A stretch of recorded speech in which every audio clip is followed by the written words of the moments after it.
নমস্কাৰ সকলোকে মোৰ নতুন এটা ভিডিঅ'লৈ সকলোকে স্বাগতম জনাইছোঁ।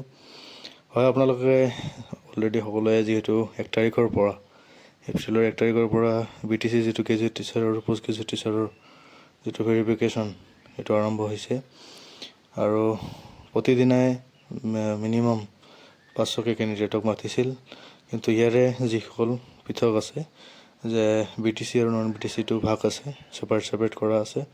তো সেই হিচাপত আপোনালোকে ইয়াত চাব পাৰিছে যে যিটো সংখ্যা দিয়া আছে বা ৰোল নম্বৰ দিয়া আছে, আপোনালোকৰ এডমিটৰ ৰোল নম্বৰ আৰু আপোনাৰ চিৰিয়েল নম্বৰ যিটো ভেৰিফিকেশ্যন সেইটো অলপ পৃথক হ'ব, বেলেগ হ'ব।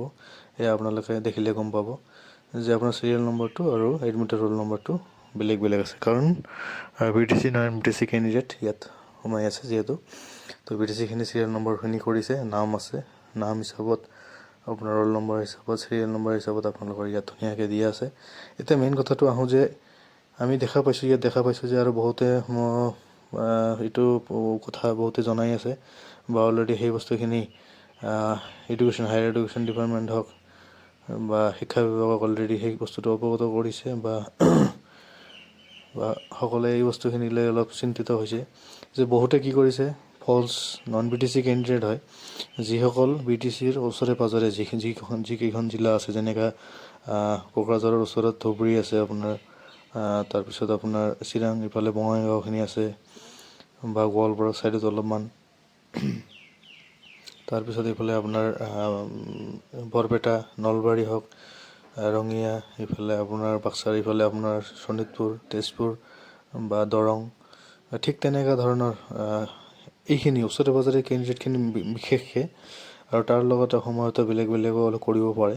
কিন্তু ওচৰে পাঁজৰে অলৰেডি খবৰ পাইছোঁ বা অলৰেডি বহুতে জনাইছে বা সেই বিষয়ে এই কথাখিনি বা সিহঁতৰ তথ্যখিনি বা সিহঁতৰ নাম, ৰোল নং বা যিখিনি আছে তথ্য, অলৰেডি সেই তথ্যখিনি বহুতে তথ্যখিনি অলৰেডি শিক্ষা বিভাগ বা তেখেত এটা সকলোৱে এটা আইডেণ্টিফাই কৰিছে সেইসকল কেণ্ডিডেটক।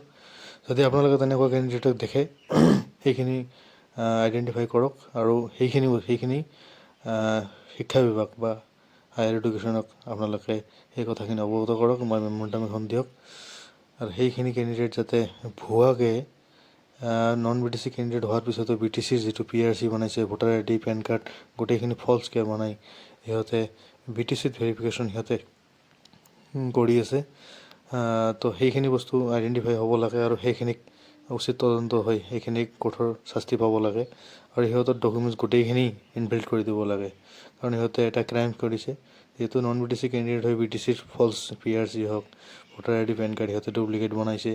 আৰু সিহঁতক দেখা পালে বহুতে কথা পাতিছে, বহুতে সুধিছে যে তহঁতে তো যিহেতু ভেৰিফিকেশ্যন লগ পাইছে, বহুতে চিনি পায় যে তহঁতেতো নন BTC হয়, তহঁতে ধুবুৰী ডিষ্ট্ৰিক্ট বা কিবা কয় দৰঙৰ হয় বা বেলেগ তেনেকুৱা জেগাৰ হয়, বৰপেটাৰ হয়, তোমালোকে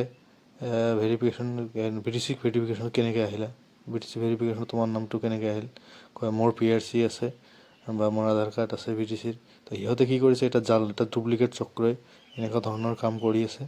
তেখেতসকলে ফল্ছ ডকুমেণ্টছ বনাই তেখেতসকলে BTCত চাকৰি লোৱাৰ এটা যি পৰিকল্পনা কৰিছে সেইখিনি সকলোৱে বস্তুখিনি চাব লাগে। বহুত এটা চেঞ্চিটিভ কথা হৈ আছে যে বহুতে নন BTC কেণ্ডিডেট হোৱাৰ পিছতো BTCৰ ফল্ছ ডকুমেণ্টছ লৈ সিহঁতে এপ্লাই কৰিছে।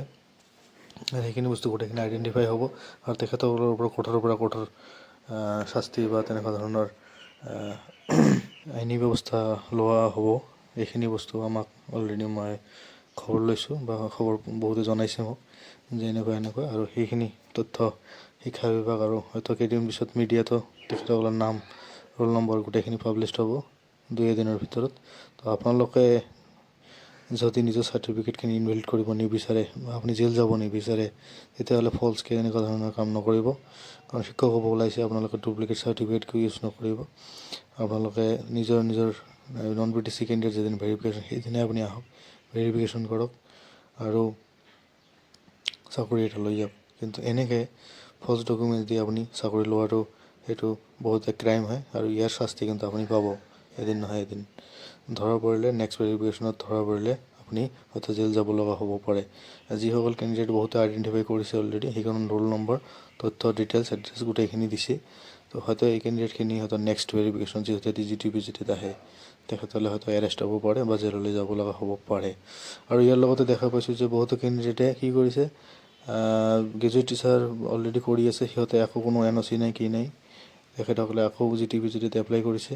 বা বহুতে LPUP শিক্ষকতা কৰি থকা অৱস্থাত অসমৰ কেণ্ডিডেট, তেখেতসকলে BDCতে হওক বা অসমতে হওক, BDCৰ বাহিৰত হওক, B.Ed কলেজবিলাকত কিছুমানত মেনেজ কৰি টকা পইচা দি তেখেতসকলে B.Ed কৰিছে।